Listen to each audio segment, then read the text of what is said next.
Hello everyone, welcome to Life, Love and the Pursuit of Real Estate. This preamble is about the principle of PRD in Newcastle.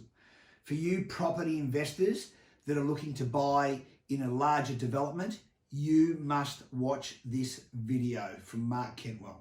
It talks about body corporate and the benefits, but it also talks about the strategy of purchasing and the benefits of purchasing in a group format like a body corporate. Watch with intent, learn something. I learned a bit out of it and I've been in the game 32 years. It's extremely informative and it will change your perception about investing in property, even if you're slightly negative. But if you're positive about it, it will enhance your perception of buying in a body corporate type scenario. View and enjoy. Welcome, and how have you been? Fantastic, thanks, Michael. And it only seems like yesterday we were chatting, but there's so much happening. There's so much happening at such a rapid pace at the moment. I think it's really good what you're doing for the industry, not just Australia-wide, but I can see that you've got quite a following internationally. I know a lot of the American agents. I've spoken to a few of my peers over there that are sort of in that sort of semi-Australian American real estate community, and they know who you are and what you're doing, and I'm getting thumbs up from them. So well done. Good, okay. Mate. Thanks, good on you. Mate, as an extension, thank you for that, that's lovely. So as an extension for where we are now in relation to the last discussion, just before we start on that about our businesses, I wanted to talk about some of the things that I've noticed. Now, today's a fairly pinnacle day in Melbourne in relation to everyone is, crossing their fingers, hoping that there's going to be some release and let the retail shops and restaurants open back up. So we've had a whole lot of pent-up frustration. Whether it's valid or invalid is not part of this conversation, but we're having pent-up frustration now that people are looking for a release because there are quite a few businesses that are struggling. So one of the things that happened to me yesterday, in the village that I live in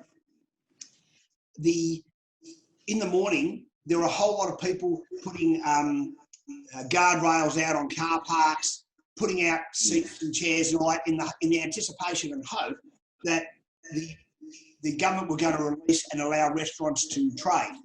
Yeah. Now, of course, by 11 o'clock, that had all been kiboshed. Yeah. And none of that went ahead because of this issue we had in the Northwest, etc.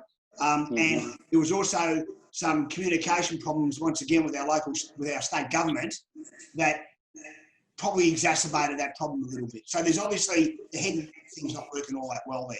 Anyway, aside from that, the disappointment with people was immense. But what I've noticed then is I've noticed a shift. So and I know that you're very aware of this, and I want to talk about our business and internet sales. So everything that I've said is predicated on this question.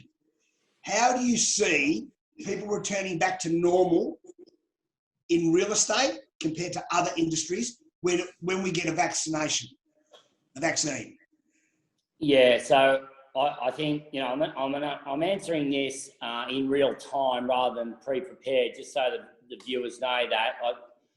I sort of thought there might be some theme about this question, but I think the way I'll answer that is that I think there's going to be probably 2 or 3 main groups that are going to form out of this, and there's going to be big gaps between those groups. So I think one group is going to go back to doing business almost identically as they did it before. And the degree of success that they have, I think they may well be imagining that it's just fine and that we're back to normal and thank God that's all over. But what they might not be realising is that there's others that are doing it completely different now that either used to exist and have modified or that are new players. So the second group, I think, will be those that have made changes during COVID that have been necessary for survival. And, if you look at evolution as a process, it's rooted in survival. Like Darwin's theory of evolution is all about, those that are quickest adapting to change. That's right, yep. Yeah, so within that, though, there's some that just survive. I mean, there's species still on this planet that if there wasn't for international protection of certain species, I'm talking about animal kingdom, they wouldn't exist because they're just too easy to prey on, right, for other animals, but, humans included. Whereas in the real estate ecosystem, these minimum survival changes will keep these businesses going. And what they won't realise, it'll be a very slow change that they that happens around them, because it'll be happening to the point where they're staying in business, they're going okay, but they're still looking around them and saying, geez, it's harder than it used to be, or geez, everything changed in 2020. I think there's going to be a third group, and it's likely to be like a Pareto principle situation here, where 20% of the agencies will end up doing 80% of the business, if not even skinnier than that. And they will come back completely different businesses. Now, whether they already are different businesses, whether they are becoming different businesses as we speak, or whether they're new businesses that are, you know, partially from the old days and partially just new innovators, they will have a totally different modality of how to do things. And every bit of convention will be turned on its head, and they'll just be going for what's best. Not best practice in what's being done, but what's best for consumer, what's the smartest, what doesn't make any sense that they were doing before, pay structures, staffing, response requirements, everything. So those three, I think there's going to be three distinct brackets to answer your question. Well, I'm going to make a statement of my belief on all industries, but especially our industry. And that is this, is unless your service level increases by a factor of 2 or 3, you'll go broke. Unless your thank you mentality to the consumer, vendor, landlord, buyer and tenant is at an all-time high. And I don't mean just giving them gifts, but providing a whole range of peripheral or ancillary services. Let me give you an idea. One of the businesses that I'm working with now, we're looking at doing a full scope of housekeeping, gardening, house moving, or ancillary, even dry cleaning and linen services for the B&Bs that they operate in the country towns and coastal regions. We're looking at every attached ancillary service and putting them under that banner. Now, the only one that we're dubious about is the finance one. So without being too arrogant, I haven't seen a model that's worked any better than the model that I originally had. And I don't speak like that a lot, but my original finance model was really good and worked well. I haven't seen a model work that well. So that would be one area that I would let go, right? And I wouldn't attack. But all the other ancillary parts of the business can end up becoming, when they're joined together, can end up being greater than the main business itself. Right? Now, that also is predicated on this notion. If you're in a commercial district and you've got a super office like you've got, and you want to thank a vendor or a landlord or a tenant or a purchaser for buying or dealing with you or selling through you, I believe one of the best ways you can do it is having an add-on to a business in your area. So say, for instance, instead of sending them a pack of flowers or whatever it might be, send them a restaurant voucher for $100 or $200 to a local restaurant so the money stays within your local community. Yeah, I'm big on that personally.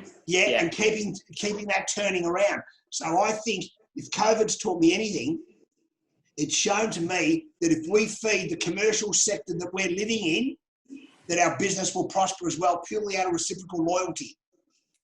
Yeah, I'm a big believer of that too, Michael. And I think, so a couple of things you've touched on there. One of them is the whole ancillary model. Like in the UK, if it wasn't for that model that was really championed and made most popular by the guy that was the founder of Countrywide Realty. And they ended up being a conglomerate that he exited for over $1 billion at the time. And it was about 52 brands that ended up coming under the one banner, and he sort of centralised a lot of their service offering. But the key thing is over there, it's very low threshold for education, like you do have in some parts of the state. And so there was guys getting around that were like really, really low level of moral and ethical standard, and it sort of dragged the perception of agents down to the point where a lot of people were selling privately and not doing a great job of it, but a lot of the agents. And then the commissions came down because there's so many people entering that thought price was the way there, like we've seen in some parts of Australia. And it got to the point where, you know, the fees were sub 1% of a transaction. Some areas weren't moving that quickly, particularly when we started to see the first of the GFCs come through, the ones that did make its way to Europe. And so Countrywide came in and they started looking at finance as far as just to help pre-approve people better, because they were getting so many chain sales over there were falling over because people didn't have the dough. Insurance was a big one. Building inspections, they call them 4 days over there. So many things falling over on that, and then 8 sales in a row would fall over. So they ended up getting it to parity. So 1% of the estimate transaction cost was coming from ancillaries, 1% from sales. But the difference is the ancillaries were coming in whether they bought a property off them or not. Yeah. So it gave the business legs on its own that wasn't dependent on the salesperson's individual performance or the market conditions at the time. Yeah. And because those businesses then have a multiplier effect because they're sticky businesses like insurance businesses and so many other things where clients retained and then they tend to stay there for a while, those businesses then had a saleable value and it made sense to put them together. A lot more industry collaboration was formed and there you go. So that's making its way into Australia, but I think a lot of principals are struggling to get their heads around how they're going to do this, whether they get together with their competitors, whether they try and do it themselves. And I think there's about 100 people trying to all do it at once. And I think what you're doing sounds brilliant because we've had a bit of a chat off air about that. I think some of the models that are getting done out there's a lot of people spinning the wheels, spending time and money, doing businesses that aren't really worth owning, and they'd be better off just having alliance partnerships on. Like you might have talked about, some finance models out there are better as alliance partnerships than actually having the risk that goes with it and the low margins. And they're actually going to lose focus on their core business. So I'm a massive believer in ancillaries, 100%. But in the focus you're talking about, having a process to pick the ones that are lowest hanging fruit with the highest upside and ones that will give the greatest benefit to the current consumer client you want to service in the future and the one you're already servicing now. Yeah. So there's an immediate gain. We want to value add. And the thing is there is that if you value add, like if someone came to, just to pick an example, someone came to you and they wanted to move house, right? Mm-hmm. And the cost of moving house is $2,500. Wouldn't it be good that they come to you? We've got the guys on tap. We charge them half that amount, right? Mm-hmm. So they automatically get a great discount. Right? Yeah. The vans are all properly insured and covered, and we have all the P&I and all the other stuff that goes with it. But also too, what happens is and the one comment you made in the last 2 minutes that's pertinent is how it grows legs into people that initially didn't deal with us. Yeah. That's where it grows because exponentially that market is quite huge. So, and you don't need a lot of transactions for it to value add the main business. But it'd be good if you could have all those ancillaries add up together. And in a lot of cases, they can be worth more than the actual main business itself, even though the main business is the largest generator of income. Yeah. In that regard. Yeah. So, all right, let me ask this. So now that that's, we're sort of, I won't say we're coming out of COVID, but we're sort of getting used to it a little bit. Where do you see your business? Where do you think you're going to expand to? And what do you think has led to your unbelievable and very quick and significant recovery in the marketplace as far as volume and all that goes? Okay, so where do I think things are heading now? Is that what you're saying in general in the whole real estate market? Yeah. So I think the thing that agents and principals and property managers and owners of property management companies can be comforted by is that even when there's times of uncertainty, like the stock market still trades when it's going up and down, the real estate market still trades when it's going up and down. The thing that changes is the price, and the volume can pull back, as you've seen, when there's restrictions on what can be done. But let's say that we work out how to work around restrictions. There's still a market moving somewhere, and I think agencies are going to have a choice of whether they want to accept it. Because prices might have come back a little bit in areas, and we're not talking about 50%. Like capital cities are bouncing quickly. Some markets have had positive growth. So let's just say that the prices aren't changing enough to really change the fundamentals of the income. It's the volume that would be the issue and the supply of stock and how you win the business. The businesses that know how to create their own food, as in hunt for business through relationships and strategic processes, they will have enough of a source to figure out where they need to set their fee and service offering, so their price and service matrix, to continue doing business and doing better. That's no problem. And I suppose, so to come back into more our business and and what we've done to recover quickly, we had a very significant sharp fall off in March to April. So we were 44 sales and we went back to 7. I think I said that on our last episode. Yep, you did. And I haven't spoken to another person around Australia that had the same fall off in 1 month. A lot of them had like a gradual tapering, or when the restrictions came, they did, but not a natural fall off that wasn't based purely on not being able to do business. But then, and then it was sort of like, it went to 13 and then it went to kind of 21. Then we had 30 as a target. And then look, now we're at 44, 45 sales again. So we're back where we were. I think what's changed is I realised that if I didn't take the stance I had on leadership and picking a horse and getting on it, being 100% there for the team, being 100% committed to when I bring in an idea, test and measure on a patch of team members and clients, get the outcome, go again, be running 3, 4, 5 trials at once, enabling all resources available to you. Like, I don't know if I used this analogy last time, but I use it a lot. Moneyball, the movie called Moneyball. Any business owner should watch that movie. So it's got Brad Pitt in it. It's got that other funny comedian. The short guy, Yeah. So it's a movie about deploying resources when you've got a set amount. Like, it was a baseball team that only had a certain amount of money, the Red Sox, I think it was. And it's about taking the talents of one individual and putting them in an area that their highest and best use is. This is the time for that. And those practices have got to stay in place, because every other business on the planet has had to do that their whole existence. I think real estate's just been a little bit too much for gravy train in some areas, where it's been easy to get a certificate or a license. It's been easy to open up.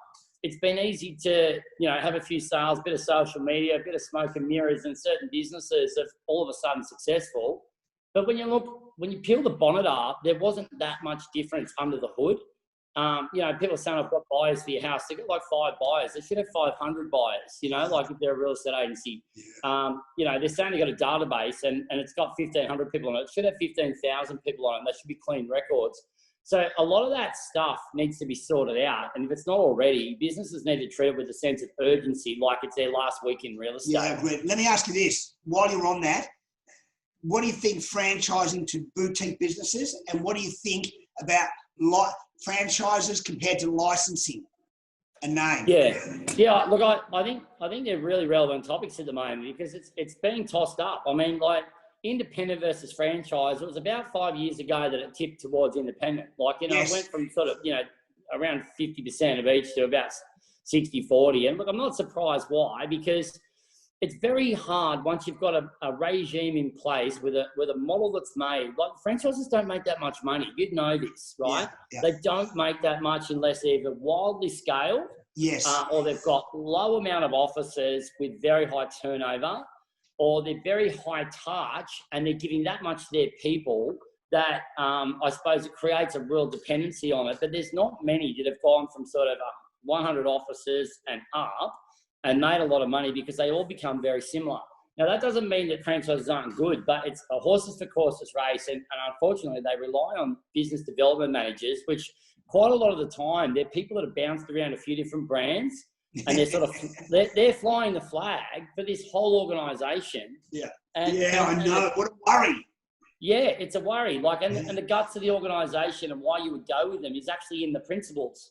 Like, the principles are actually the BDMs, but they've got a different model. That's where the Americans have actually got it quite good. A lot of their founding or home offices, they call it, that have got 500, 600, 700, 800 agents in them.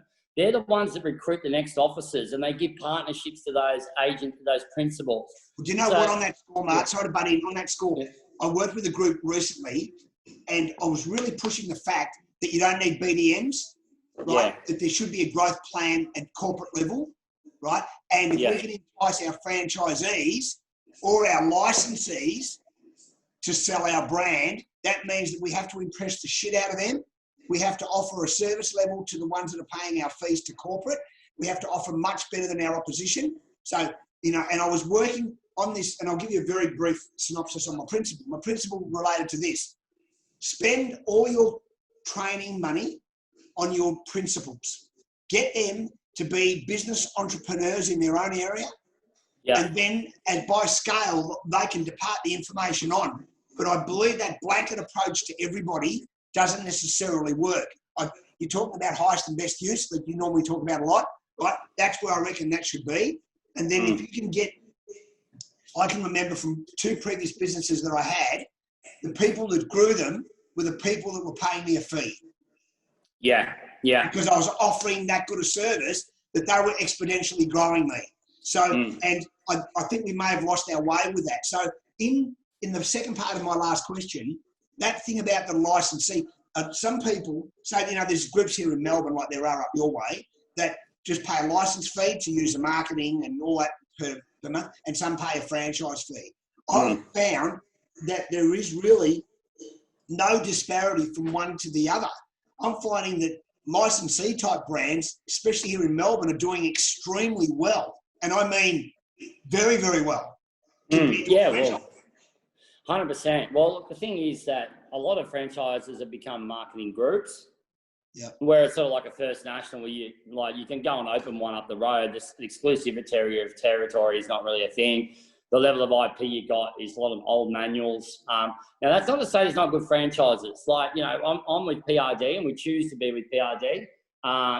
Rest assured, nearly all of them will call us from time to time, and all of my people, by the way. There wouldn't be a week that goes by where someone isn't flattered by a phone call from a brand opening and saying that, we can have you as a principal, or we'll fund you in, or we'll do this, or it's quite interesting about all that. But the licensing thing does have legs. I mean, in Melbourne, within some of the big businesses there, and I won't name which ones, but some of those have got franchise offices, company-owned offices, alliance partnership offices, and license fee offices. Yeah. And they all have a varying level. Now, it's up to the principals or the directors of those companies where they have one of those tick box sort of things, like imagine in a health fund, like you've got the all-inclusive healthcare with the pregnancy and, and the big trauma and all that. And then you've got the really limited ones that if you have an accident on your motorbike, you're covered. And it's kind of like that in real estate businesses. Like, what stuff do you want? Some people just want the brand. And if that brand's good, it's got some credible agents, it's got some good training, but you're happy to pay to be part of the training or whatever it might be, but you're not getting buyer database, you're not getting leads from them. That brand would be sensible to do that if the operators are right, first of all, and if they don't have any presence in that geography. So it will expand the brand. But there's got to be some pretty strict rules. And what people don't realise about licensing is you can sack a licensee in a day and someone can leave a license arrangement usually quite quickly. So it's not like a franchise where you're locked in for 5 years, right? Franchise is all about, we'll give you something really important and you in turn will give us loyalty, or not loyalty. I don't think it's loyalty if you're locked into a commercial agreement, but you'll give us a period of tenure. And it's like a football contract. Buying the commitment, yeah. Yes, yeah, you're buying the commitment, just right, like players are traded in the NBA. So I think there's a place for licensing at the moment. I think brands need to innovate quickly and figure out which one they want to be, if they want to be all, and then have a pricing and service matrix to go with that. But I definitely think there is a model there for a group to work with principals on a scalable offering, and they get a bit of their secret sauce, and those principals get something substantial out of it. And I reckon if you split tested the model, which, watch this space, I'm giving advisory at the moment to a couple out there, and I'm happy for anyone to listen to it. But if you split tested the model and the right principals were involved, you would actually have it expanding at a more rapid rate than a normal head office offering. Yeah. Okay. I can see. I absolutely see the merit in that. In the discussions that you and I have had over the period of time, I've been. My eyes have opened up a little bit because I didn't know a lot about PRD, even though I've come across it a bit. But then, First National, there's one agency group, there's a few now, and it always. And this is what I'm about to say is going to upset or piss a lot of people off. But what happens is franchisees are known for putting on principles that are no bloody good. That have no cojones. Don't have the logistic prowess to analyse something, have no understanding of P&Ls and figures and a whole range of things, and have no marketing prowess, etc., etc. And one of the when we were away recently, Karen asked me a question: "Is what are the 4 best traits of a real estate principal?" And two of them that came to me straight away. One of them was crisis management. But the other one was a creator of ideas, and it just sort of came to my head. So you might not find many Mark Kentwells in PRD. There might be a few, but as a ratio, you won't. What I am finding though, licensee type arrangements tend to get more self-sufficient people in. That's what I'm finding. I'm seeing that, and you told me that initially and in some of our early discussions, but I've seen that with Adrian Sarko and a few others now. I'm starting to see that the dynamicism with these guys or these women is more likely when they're a licensee, not a franchisee. Yeah, yeah. So on the topic of the other question you asked me, where we're heading next. So my thing at the moment is I've been working on adjacency, as you know, for some time, but I'm moving forward with a couple of alliances there that I think are very important right now.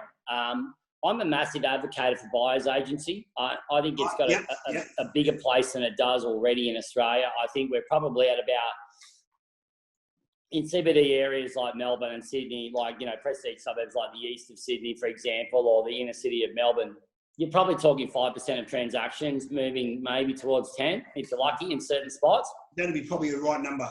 Yeah, I think that's a market that we're going to see probably in the next few years. That could get to 33% quite easily with the right operators on board. Now, that seems like a lot of transactions. When you add up the thousands of transactions we're talking about in a marketplace like Melbourne or Sydney, like thousands. But when you look at it, the industry is the one that can make or break that speed. Now, I think it's coming regardless. So the real estate industry's got really two choices. When I say real estate industry, they're part of our industry, but for some reason, selling agents treat them like competition. They are not competition. But the buyer's agent is actually a peer-to-peer relationship, like solicitors, let's say courtroom lawyers. They respect each other on the opposite side of the courtroom. Yes. They even switch sides all the time. They'll be plaintiff or they'll be defence. And when they go in, they are litigating on the law, and then they come away and they might have an opinion about how each other plays ball, but they're all playing the same game by the same rules. That peer-to-peer respect stops stupid stuff going on in the courtroom, and the judge won't have it anyway, but it's self-regulating to a large extent. They're representing what they believe is the best interest of each of their clients. And whilst there is a percentage of almost every industry that does better at representing the interests of their clients than others, and the cost ratio can get right out of hand in some legal scenarios, in sales and purchasing, we're talking about a couple of percent of the purchase price. And as you know, in America, it's 5 to 6%, and that's about it. And in commercial and options, it can be 10%. And even 10X, who's, you know, a Google-owned company that's doing online transactions, they're at 3 to 4. So, like, Australia's got a lot of ground to cover there. There's 4% to be had either side, and it should be 2 and 2, roughly, in city areas, and it should be 2.5 to 3 in regional areas on both sides of the ledger. The buyer will either save money or get opportunities they wouldn't have got, and they can have more confidence that they've purchased and they've had advocacy through the whole process. That includes choosing a seller's agent on their house sometimes. Do you know that analogy is a cracker? Yeah. That lawyer analogy is an absolute ripper. I'm going to pinch that off you. That was that's a very, very good analogy on where that sits, and I think you're right. Because after you and I spoke about buyer's advocacy about 6 months ago, and I had some of your buyer advocacy contacts follow me now on social media. Yeah. As I've looked them up and had a look, they're doing quite a few transactions. And I think you're right, because the buyer now, and this is where I think this COVID thing's going to change, people want ease. And now that there's been quite a few virtual sales made, I think people will have a look at buyer advocacy a bit more intently, because they can still go to work, do everything else. The buyer advocate does all the homework, and then says, instead of looking at 10 on the weekend, let's look at 3. I've shortlisted 3. And I think you're right. So, hey, maybe you and I should start up a buyer advocacy company. Well, you know, I'm having a good look at it. I'm having a really good look. I think that, but on a serious note, I think that's a great idea. And I think that's probably where the market shift will be. So let me ask you this, not from an Australia-wide point of view, but from a point of view of New South Wales, if you were to pigeonhole, aside from that Newcastle district that's going great, where do you think the next growth area in your whole region will be? Is there a town, a suburb or whatever that you think, yes? Yeah. There's a few precincts, and you can just sort of look. The good thing is that history leaves clues, even though we're in unprecedented times. Every time the first time something happens, it's an unprecedented time. Like, there was no official GFC before the official GFC. We had recessions, we had market crashes, but it was triggered by something unique and off it went. You know, we've had Brexit, off it went. You know, we've had COVID, off it went. So in this particular situation, it's a perfect combination of technology, lifestyle, the world's gotten smaller, all that sort of stuff, rapid uptake of information for people to now really consider what sort of life they want to have. And they're looking at the whole spectrum of income, the job that they've got, whether it fulfills them, how much time they want to spend with their family, what kind of holidays they want to have, what things make them happy, and what things are excess in their lives. So starting with that sweeping statement, now looking at areas, like what I like about Newcastle is to take the blueprint from Newcastle and apply it to other areas. We've got 7 sectors of employment that represent over 7% of wages. Now, if you can find other areas that have got that kind of thing, that's significant, right? So if you can have 75 to 85% of your employment spread over a whole bunch of sectors, then if one sector is pulling back, the other one's either growing or making up for it at least. And we've got that here in Newcastle. The Hunter Valley has it, which is getting a lot of tree changes at the moment. It's got a lot of freeways. If you've got anywhere with a lot of fixed infrastructure, and I know you and I have talked about this before, is there a freeway going there? Is there a train station going there? Is there a massive school or sports complex? Something like that. But if you can follow rail, rail's a really good one to follow. But I like the idea of satellites. So satellite cities, you know, like I don't know heaps about Geelong, but I do know last time I was down there, it had very low rental yields and had pretty strong prices. Now, it was probably because if I compare it to, say, Newcastle to Sydney, Geelong, you can get there, if I remember, in sort of 60 to 90 minutes. Is that right, to Melbourne? 60 minutes from Melbourne, yeah. 60, right, yeah. So you'd be driving my next purchase of a Tesla very quickly to get to Sydney in 60 minutes, right? And I don't think they let you drive it at that speed in the current rules. It's more like 2 hours. So we didn't have the benefit of that short distance and didn't get the uptake. But now people can work in Sydney and live in Newcastle. They don't need to go there every day. There's an opportunity there. Now, does that mean that Geelong has some great infrastructure there and it has some stuff going on around it? Is there other places that sit on the satellites of Melbourne? I know in Sydney, you've got Wollongong in one direction. You've got this kind of West Connects area that's going on out around Penrith and those areas. But then you've got the lifestyle sort of suburbs up around Newcastle, Central Coast, Port Stephens, Hunter Valley. They're all within enough distance, so if you have to drive back, then you can drive back there, but you can also have a great life there. So they've got a bit of a city vibe, but they're also sort of like a bit of a township. There'd be plenty of those up and down around the capital cities throughout Australia that have strong drivers, fixed infrastructure, proximity to a capital city, and like I said, a diverse employment federal and state government funding, infrastructure funding is important. That's why I think the last budget was pretty good. I think in that regard it was very good for your area too. Yeah. Let me ask you this. So if you're a real estate principal right now and you've got one business and you're looking to expand into these, maybe some of these other areas that we're talking about, what would you do? Do you have one major office servicing a huge area, or do you run small divisional offices off the main one?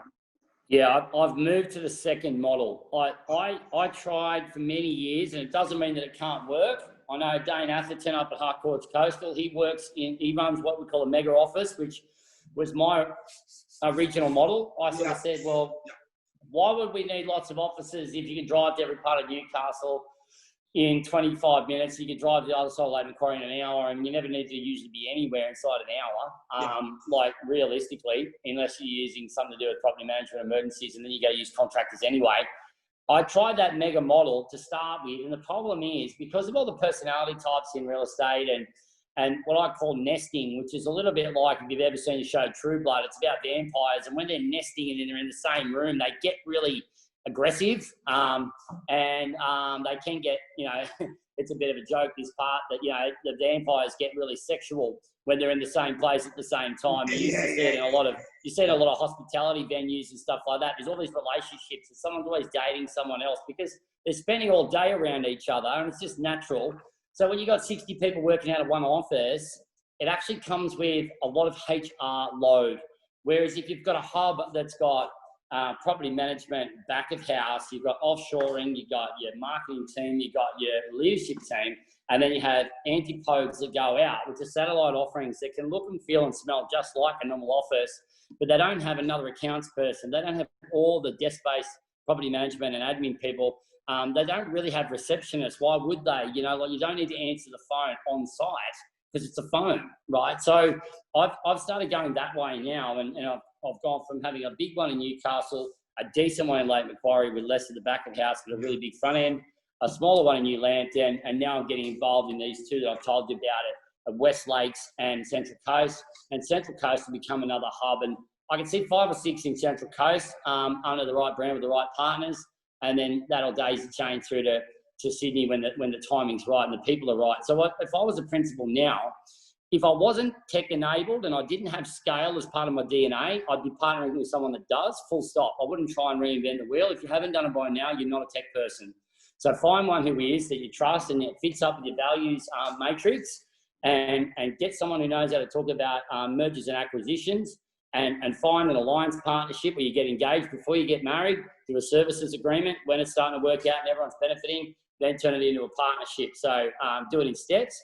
If you've got that person that knows how to scale, or those people that know how to scale, then take your good stuff that you've got, put it into a scalable format, and go and build little outposts. I think that would be my advice to principals right now.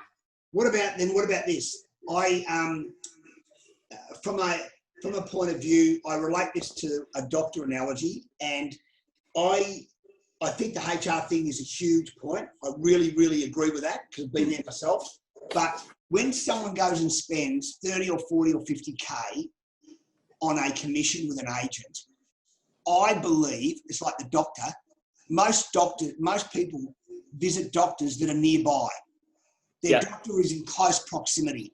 I think people do that with agencies. They like their agent to be nearby for whatever reason it is, but I've seen it in relation to the scale of development of real estate agencies in Melbourne over 20 years.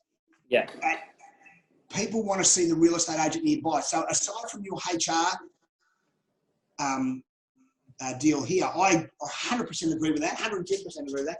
But I think the other thing, the addition to that, is that the people spend that, they want to know that their agent is local. There is something about that that still warrants and has merit.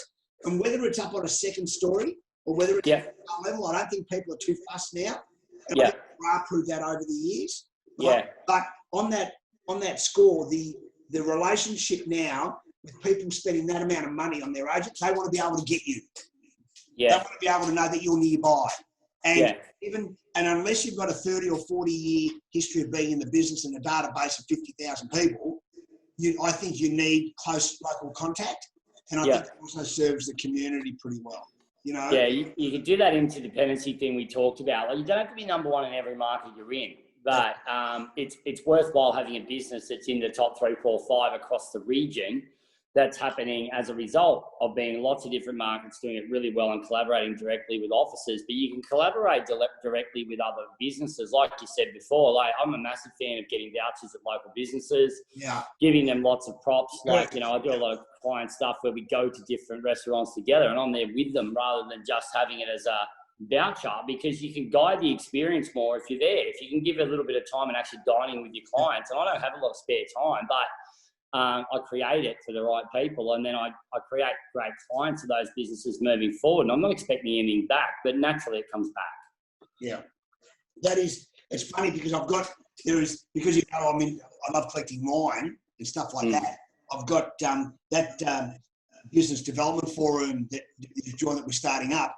I'm going to do a wine critique for an hour at the start of every one, just so we all the new wines I've found. The globe, just to sort of start to have a bit of a different genre to just the general business, you know.